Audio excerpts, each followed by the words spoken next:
Some places are just hype, postcards. Promises that fall flat when you see them with your own eyes. Niagara Falls is not one of those places. It's a raw, thundering spectacle of nature that hits you square in the chest. Forget the cheesy souvenirs and the tourist traps for a moment. Focus on the water, millions of gallons of it, every single second, crashing over a cliff with a sound that vibrates through your bones. It's a visceral, humbling experience.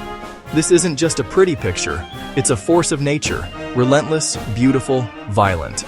You need to see it, feel it, and hear it to understand. So, let's get the basic facts out of the way. Where you stand matters. It's the difference between seeing the falls and truly experiencing them. Let's be clear. The Canadian side gives you the money shot. It's the classic panoramic postcard view you've seen 1,000 times, but it's 1,000 times better in person. From Queen Victoria Park, you get a head-on, unobstructed view. American Falls, Horseshoe Falls. The promenade here is your front row seat. You can walk the entire length of the gorge, feeling the mist on your face and hearing the constant, deafening roar. This is where you come to be overwhelmed by the sheer scale of it all. Now let's talk about the American side. It offers a different, more intimate, and arguably more dramatic perspective. Here, you're not just looking at the falls, you're right on top of them. Head to Prospect Point Park. The observation tower juts out over the gorge, giving you a bird's-eye view down onto the American Falls. You can feel the ground tremble beneath your feet. You haven't really done Niagara until you've put on a flimsy plastic poncho and taken a boat into the heart of the storm. This is not optional. It's a rite of passage. On the American side, your vessel is the legendary Maid of the Mist. These boats have been chugging into the basin of the falls for over 150 years. They hand you a blue poncho, which is more of a symbolic gesture than actual protection. You will get wet. Not just a little spray, but a full-on, drenching, misty deluge as the boat pushes its nose into the furious cauldron at the base of Horseshoe Falls. It's chaotic, loud, and absolutely magnificent.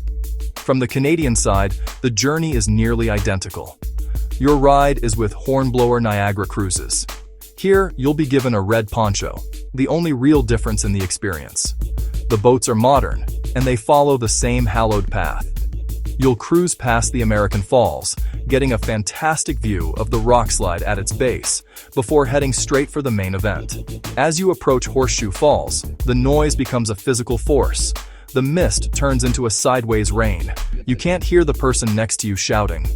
All you can do is look up at the endless wall of water and feel the raw power of the river. Once you've dried off from your boat trip, there are other ways to get intimate with the falls. On the Canadian side, the journey behind the falls is a must-do.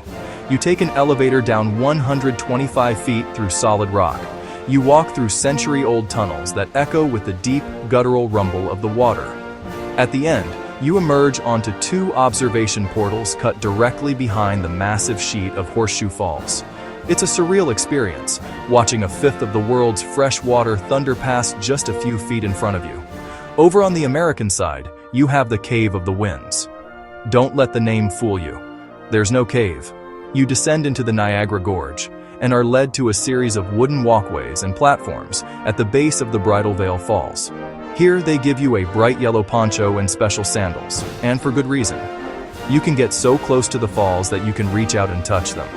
The hurricane deck puts you right in the middle of tropical storm force conditions. If getting soaked isn't your thing, or you want to see the big picture, you need to go up. The Skylon Tower on the Canadian side is your best bet. From the observation deck, 520 feet above the ground, you get an incredible 360-degree view. Let's talk logistics. Navigating a place this popular requires a little strategy if you want to avoid spending your whole trip in a line. The single best piece of advice is to buy your tickets online in advance. For major attractions like boat tours, Journey Behind the Falls, the Skylon Tower, this is non-negotiable during peak season. Many attractions now use timed entry systems, so booking ahead lets you secure your spot and plan your day.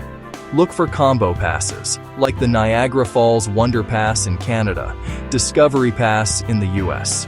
They bundle several attractions together and can save you a few bucks. Getting around can be a challenge, especially with a car. Parking near the falls is expensive and fills up fast.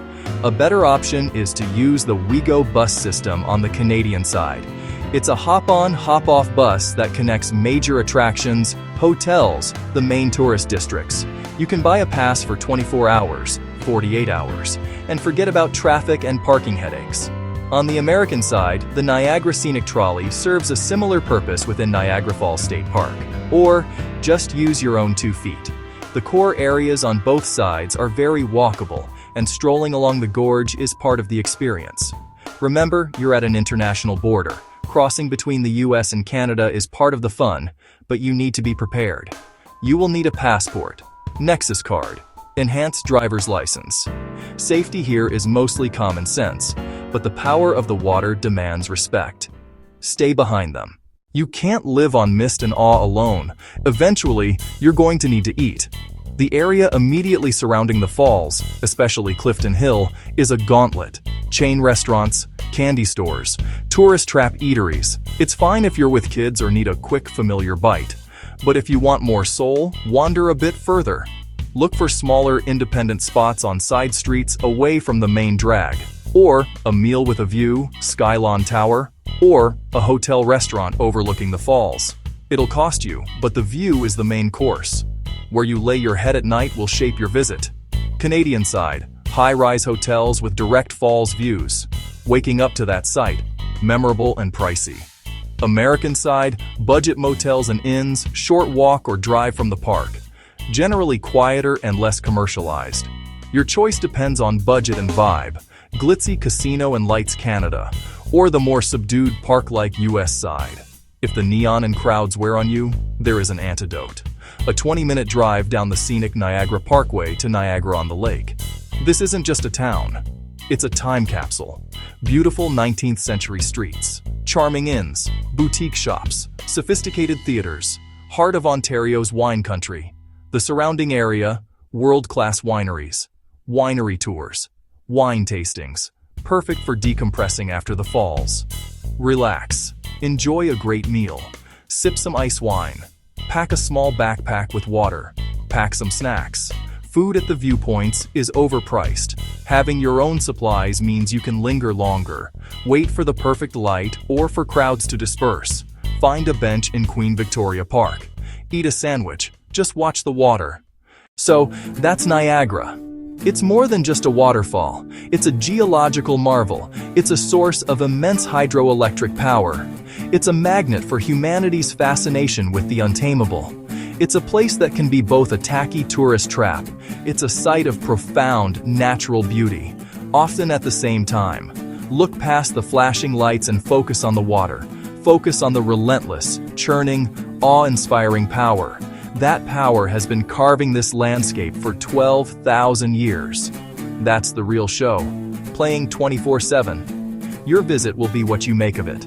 If you rush through, checking off a list and fighting crowds, you'll leave tired with a few blurry photos.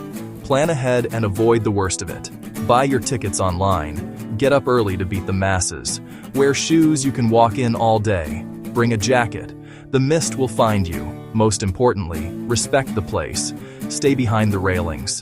The falls are beautiful, but not to be trifled with. Take your time. Find a spot on the rail, away from the selfie sticks. Stand there for 10 minutes. Don't take a picture. Don't talk. Just watch and listen. Feel the low, constant rumble in your chest. Watch the rainbows form and disappear in the endless clouds of spray. See the gulls dancing on the updrafts.